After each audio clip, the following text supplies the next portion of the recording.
I'm sure we've all taken a chance on an anime simply because we were bored and wanted something to watch. Personally, I did the very same a while ago with a little show called Kaiji that I knew absolutely nothing about that caught my attention with its bizarre art style, and to my surprise I got an incredibly thrilling and endearing experience out of it. Kaiji is the story of, well, Kaiji, a young man whose life is filled with nothing but alcohol, gambling, and the misery that follows them.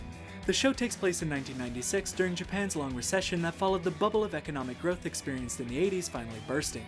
After graduating high school and moving to Tokyo, Kaiji has been unable to find work and instead spends his days cursing the world and vandalizing expensive cars to vent his constant frustration. This all comes to an end when a lone Kaiji co-sign for an old friend comes back to bite him. His friend took off with the money without paying anything back, leaving Kaiji responsible for covering his debt plus interest. 385万。300? He either pays or takes advantage of a special opportunity he's offered by the debt collector who has hunted him down. Board a giant cruise ship along with many other indebted people from around Japan to compete for a chance to win big and escape debt-free. Kaiji is flat broke, meaning the choice is simple. But if he loses, he isn't just going back to his old life.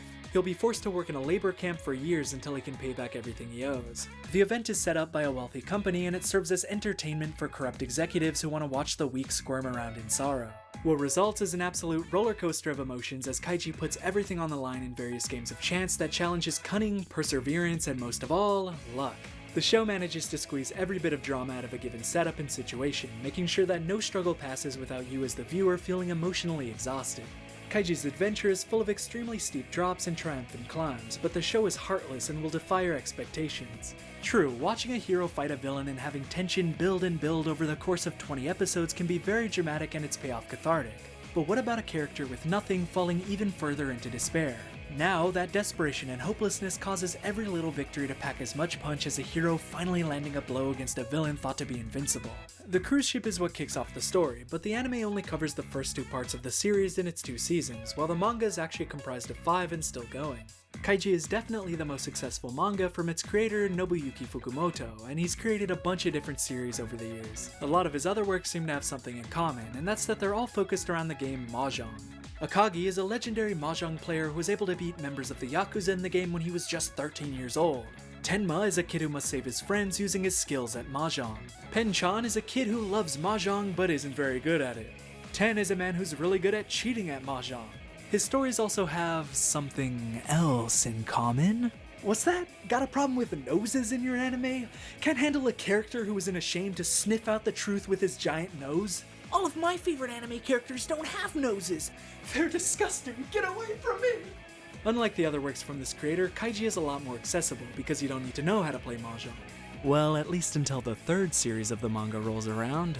The games Kaiji takes part in are a lot more varied and made up for the stories, so you're learning the rules with him as he's being introduced to them. The first game is Blind Rock Paper Scissors. Everyone on the ship competes against each other for stars with a handful of cards that represent the different symbols. Their goal is to finish the game with at least 3 stars and all of their cards used up, and if they can't by the time the clock runs out or lose all of their stars, they lose. The games start out simple, but what keeps them interesting is seeing the characters come up with ways to manipulate the games they're participating in to give them an edge over the competition, creating a deeper metagame under the covers. Kaiji's unique art style can't be understated, and it was one of the things that made me take notice of the show. I mean, it's pretty hard to ignore that nose. Personally, I like when a show has its own style, and I'm not much of a fan of shows that have that generic anime look to them. So if Kaiji didn't have this unique element to it, I don't know if I would have ever given it a shot. And I think that's the opposite for a lot of people. I've talked to several people who just aren't interested in watching the show because of its art style. For me, when manga and anime have weird art styles like this, it makes them feel more personal. Like, this is the distinct way this person drew to portray their story. I think it's pretty great that a series that looks as weird as this can find success and even get an anime adaptation in the first place. What's great about the art style is that it's just crazy enough to allow for exaggerated character reactions, but not undermine the realism of the world. This way, not only are things kept visually interesting, but the drama remains believable, and its impact is amplified exponentially by how over the top the characters respond to the changing tides of battle. The logic of the world is grounded in reality, but when combined with the art style, it allows for situations that would normally be considered ridiculous to seem plausible. While the animation budget for the show is technically low with a reliance on CGI, and you're in reality just watching characters sit around thinking, what keeps it interesting is its wonderful use of visual metaphors as well as its soundtrack. 来たれ星のもとへ来たれ星のもとへ Kaiji as a character is so sympathetic and engaging because he's human. He's foolish, greedy, and spiteful. At times, his actions will leave you frustrated because he doesn't act the way you'd expect a protagonist to. In the end, it's a journey of self-development, as Kaiji must recognize the mistakes he's made if he wants to be free of this lifestyle he's sunken into. Though the road to get there is filled with intense trials that no normal person should have to face, and concepts like debt and profit will mean nothing if Kaiji can't at the very least escape with his life. I think this is a criminally underrated anime that you'll enjoy a lot if you have the patience. It's a slower, more methodical type of show, and at times it can seem like there isn't much happening per episode, but trust me, it's always building up to something worthwhile, whether that be positive or negative for Kaiji. Both seasons offer pretty different experiences, but are both worth watching, so I hope you give them a try. The first season aired in 2007, and the second season didn't air until 4 years later in 2011, so it is possible that we could get an adaptation of Kaiji's third season at some point, but I don't really see that happening, so I'd suggest continuing on with the manga after completing the anime.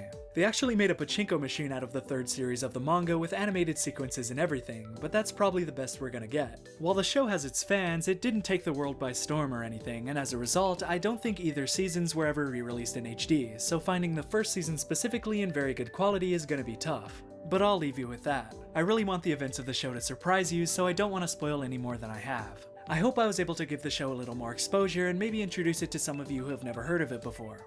Thank you all for watching, and see you all next time.